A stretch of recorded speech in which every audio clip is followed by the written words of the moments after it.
Red corridor के नाम से जो पूरा क्षेत्र जाना जाता था,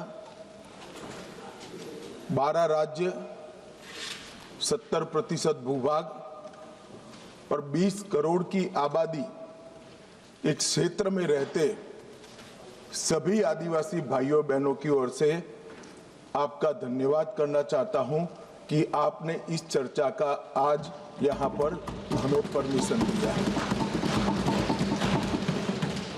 माननीय अध्यक्ष जी, वो सालों से चाहते थे कि इनका दर्द, इनकी वेदना, इनकी परेशानी, नक्सलियों द्वारा किया गया उनको अन्याय और उनके भविष्य को अंधेरे में घेरने वाली ये पूरी व्यवस्था एक बार देश की सबसे बड़ी पंचायत हमारी संसद में उजागर हो और पूरी दुनिया उसको जाने। मगर लंबे समय तक इसको मौका नहीं दिया गया और मुझे इस बात का भी बहुत खुशी है कि देश और हम सब के लिए बहुत महत्वपूर्ण एक घटनाक्रम जो 1970 से लेकर 2026 तक चला, उस घटनाक्रम के बारे में आज संसद में चर्चा हो रही है। मान्यवर, थियोरी का जो प्रचार कर रहे थे वो एक गलत प्रकार का नैरेटिव, एक गलत प्रकार का स्वप्न भोले भाले आदिवासियों के सामने रखा था कि हम आपके अधिकार के लिए लड़ रहे हैं, हम आपको न्याय दिलाने के लिए लड़ रहे हैं, हम आप विकास से महरूम रह गए हो इसलिए लड़ रहे हैं। मान्यवर, आज बस्तर से नक्सलवाद लगभग समाप्त हो चुका है। बस्तर के अंदर हर गांव में एक स्कूल बनाने की मुहिम चली। बस्तर के अंदर हर गांव में राशन की दुकान खोलने की मुहिम चली। हर तहसील पंचायत में पीएचसी, सीएचसी बने, इनके आधार कार्ड बने, राशन कार्ड बने, 5 किलो अनाज मिल रहा है, गैस के चूल्हे वितरित होते जा रहे हैं। मैं इतना ही पूछना चाहता हूं, नक्सलवाद की जो लोग यहां पर वकीलात कर रहे थे उनको, कि ये 70 से अब तक क्यों नहीं मिला। पूरे देश को तो 2014 में नरेंद्र मोदी जी की सरकार आने के बाद देश के हर गरीब को घर मिला, गैस मिला, शुद्ध पीने का पानी मिला, 5 लाख तक का बीमा मिला, प्रति व्यक्ति प्रति माह 5 किलो अनाज मुफ्त मिला। ये बस्तर वाले क्यों छूट गए थे? मैं इसलिए कहना चाहता हूं मान्यवर कि सत्य को झुठलाया जा रहा है।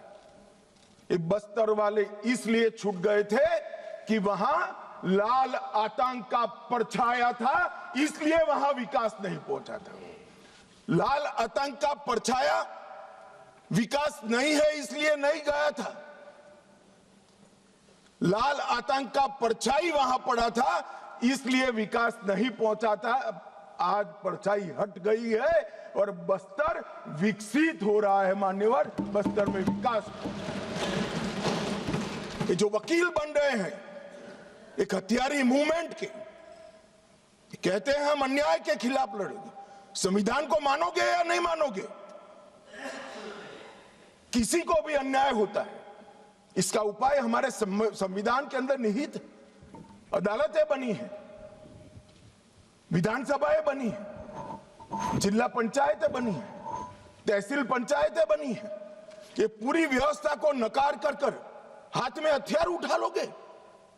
ऐसा कैसे चलेगा? और जस्टिफाई जो करे उनको मैं कहना चाहता हूं, वो समय चला गया। ये नरेंद्र मोदी की सरकार है, जो हथियार उठाएगा उसको हिसाब चुकाएगा। इस तरह से नहीं चलेगा। सरकार संवेदनशील है, सभी समस्याओं को सुनना चाहती है, निराकरण भी चाहती है, यही संसद ने ढेर सारी योजनाएं बनाई हैं, मगर इसका इंप्लीमेंटेशन भी आप नहीं करने दोगे, क्योंकि आपकी आइडियोलॉजी और आपका अवैध शासन वहां पर चलता रहे। मैं आज पूछना चाहता हूं, अभी कांग्रेस के लोग बहुत जोर जोर से आदिवासी का विकास नहीं हुआ, विकास नहीं हुआ, विकास नहीं हुआ कहते थे, और राजकुमार रोज जैसे आदिवासी युवा सांसद भी वोट की लालच में कांग्रेस का समर्थन कर रहे थे, कांग्रेस की थियोरी का समर्थन कर रहे। मैं उनको पूछना चाहता हूं, भाई 75 साल में 60 साल तो शासन आपने किया, आदिवासी अभी तक विकास के बगैर क्यों बच गया? विकास तो अब आकर नरेंद्र मोदी जी कर रहे हैं। 60 साल तक उसको घर नहीं दिया, उसको पानी नहीं दिया, इसके लिए स्कूल नहीं बनी, मोबाइल टावर नहीं पहुंचने दिए, बैंक की फैसिलिटी नहीं पहुंचने दी, और अब आप हिसाब मांग रहे हो। अरे भाई, जग थोड़ा तो अपने गिरेबान में झांक कर देखो कि दोषी कौन है। मान्यवर, मैं पूरा बताऊंगा।